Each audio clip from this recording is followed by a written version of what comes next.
Hello, welcome to another episode of my podcast on minimalism optimized.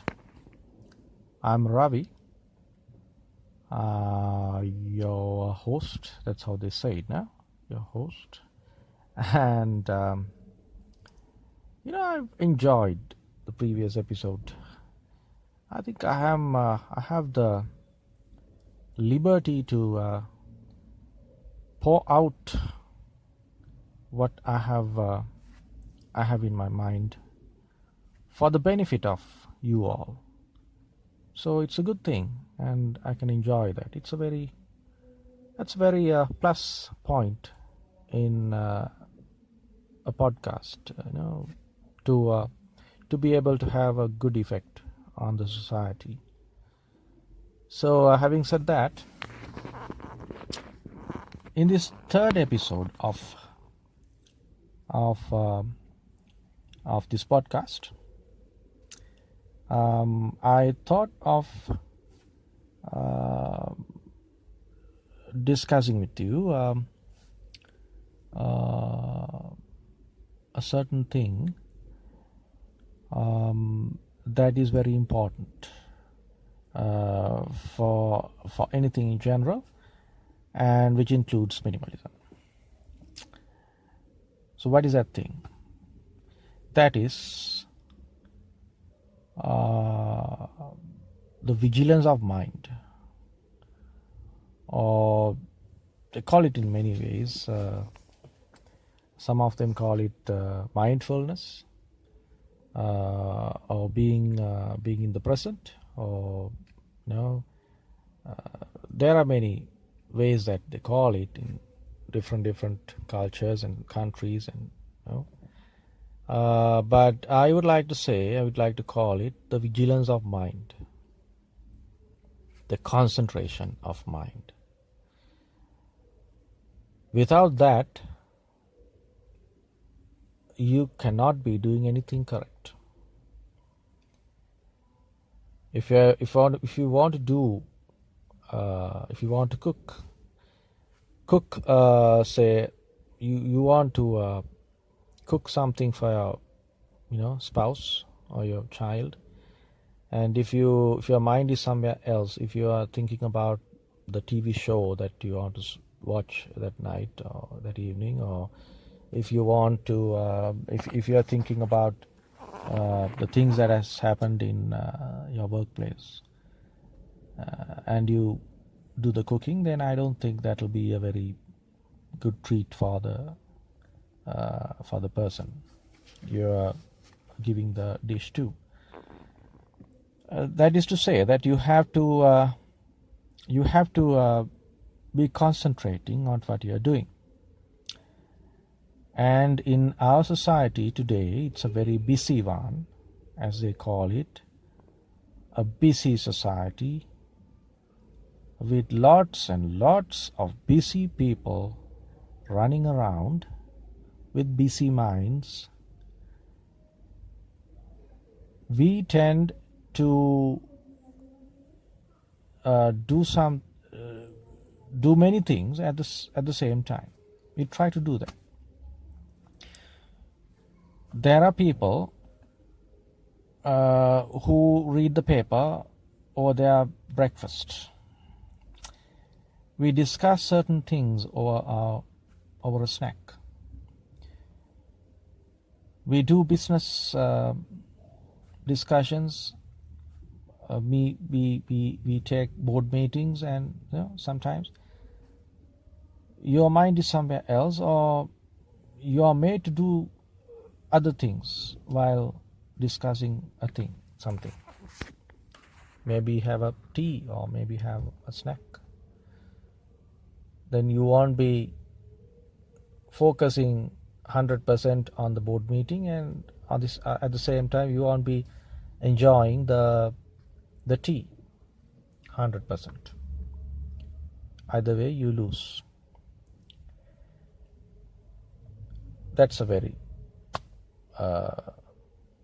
basic thing, but in any aspect of life, being in the moment, living in the moment, or mindfulness, or say,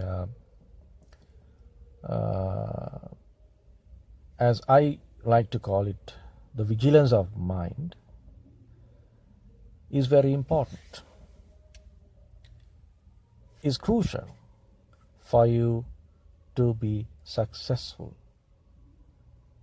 You can do it, you can do anything just by doing it, but if you are vigilant, if you are with a vigilant mind, focused mind,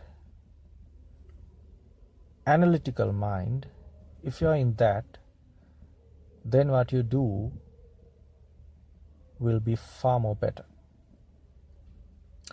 So in the same way, if you think of practicing minimalism, the one most important thing in your practice is mindfulness. To be focused, to have a focused mind on what you're doing.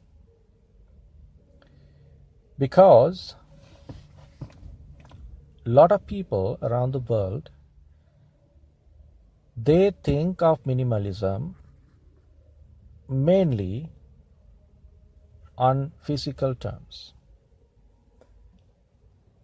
But as I told you earlier, it's a mind game. It's a thing in the mind. So what you do, if you are not focusing on what you are doing,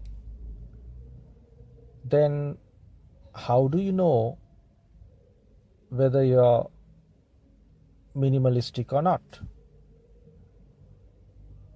I don't think I was clear there, so let me rephrase it. Minimalism is in the mind when you are practicing it, and focusing on your actions, on your speech, and whatever you do will help you to see where your mind is with regard to that particular action. So you are, in a way, you are following your mind. You're following the way your mind is working. And as I told you, since minimalism is concerned with the functions of the mind, you can be a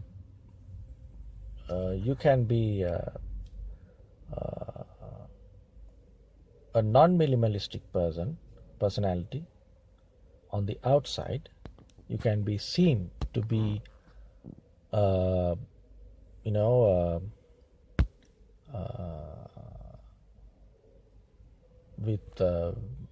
with a lot of stuff, and with a lot of work. You can be seen to be you can be seen as a overworked person, overflowing with stuff, but still you can be a minimalist within. So it's not what you do or what you have that decides whether you are a minimalist or not. So as it is a thing of the mind, you have to know your mind very clearly to understand whether you have grasped this concept of minimalism and whether you are practicing it. This is not, mind you, this is not meditation. Some of them, they interpret mindfulness as meditation. I don't believe that. As a person of a Buddhist culture, I have more experience, I think. I believe I have more exposure to this area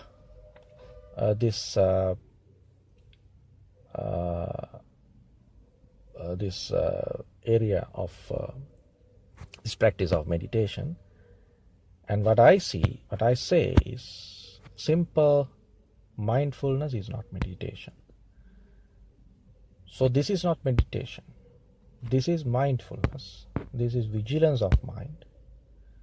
This is living in the moment, which will enable you to see through your mind.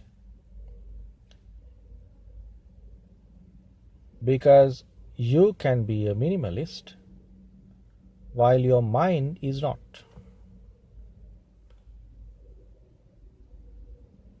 I repeat, you can be a minimalist while within your mind you're not a minimalist.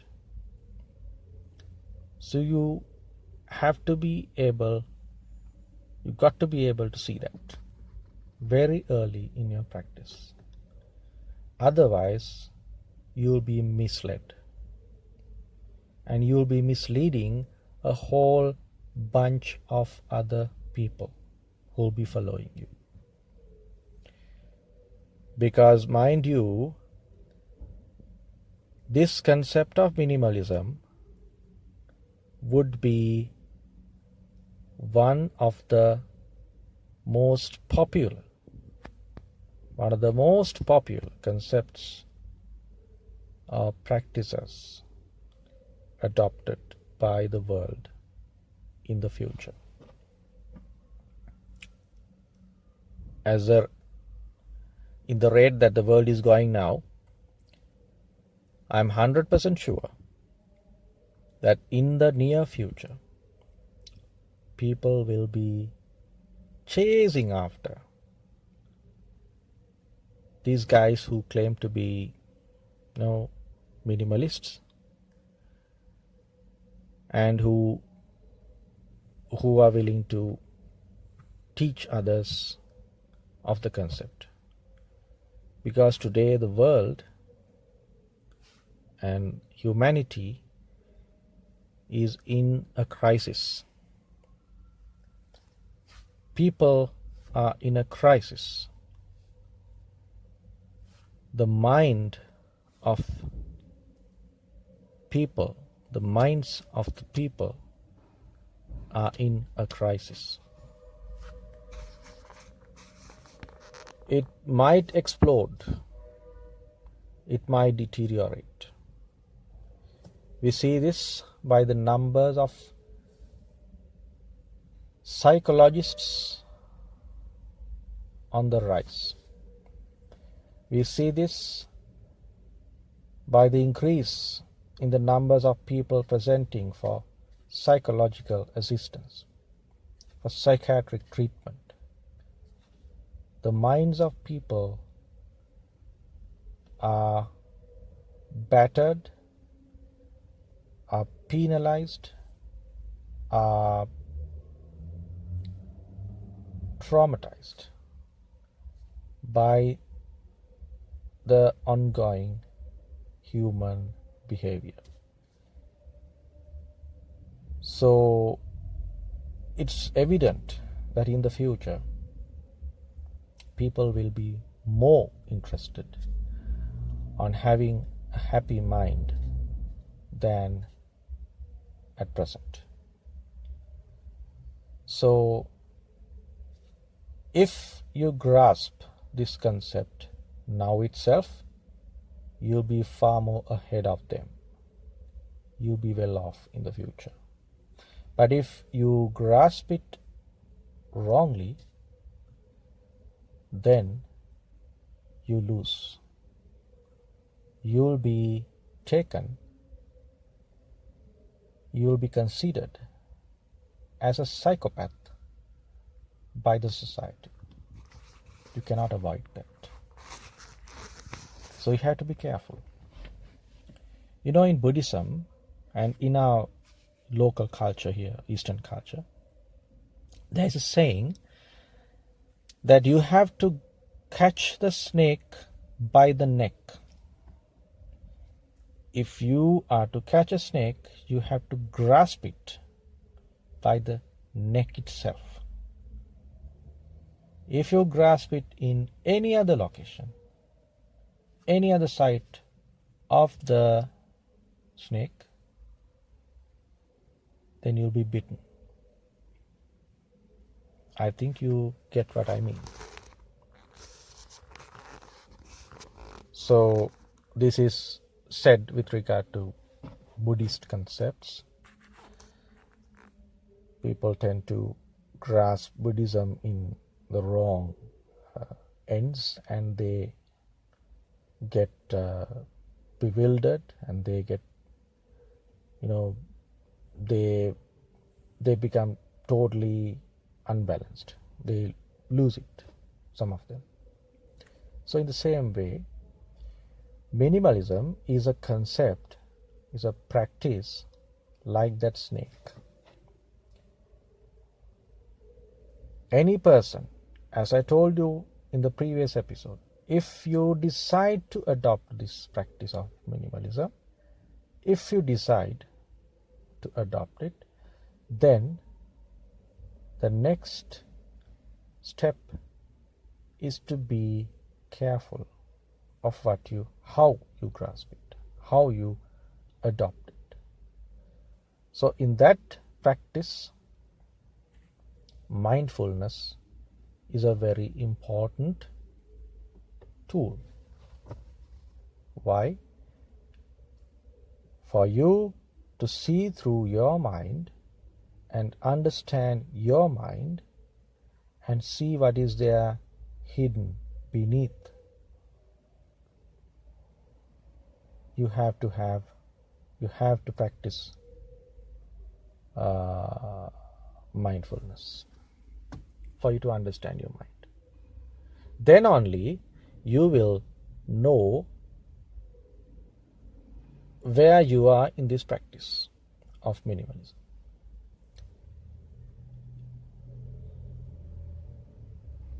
So if you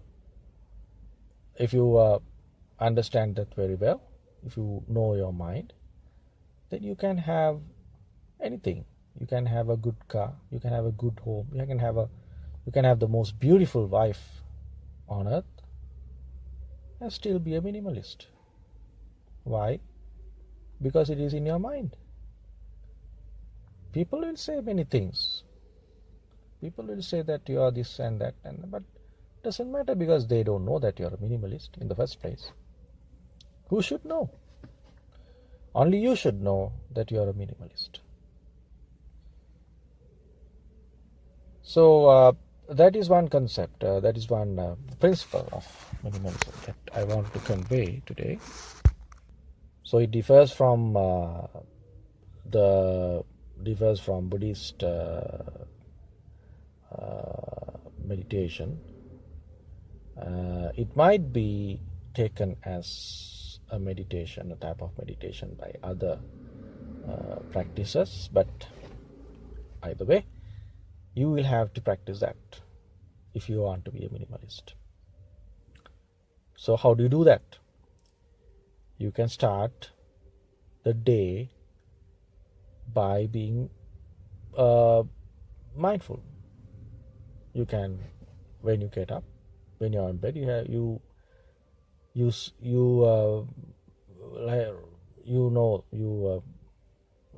see with your mind, or you just be aware that you are in bed and that you have woken up and that you are getting down and you are going to the washroom and so on and so forth. So when you're having your meal, then you know that you're having your meal.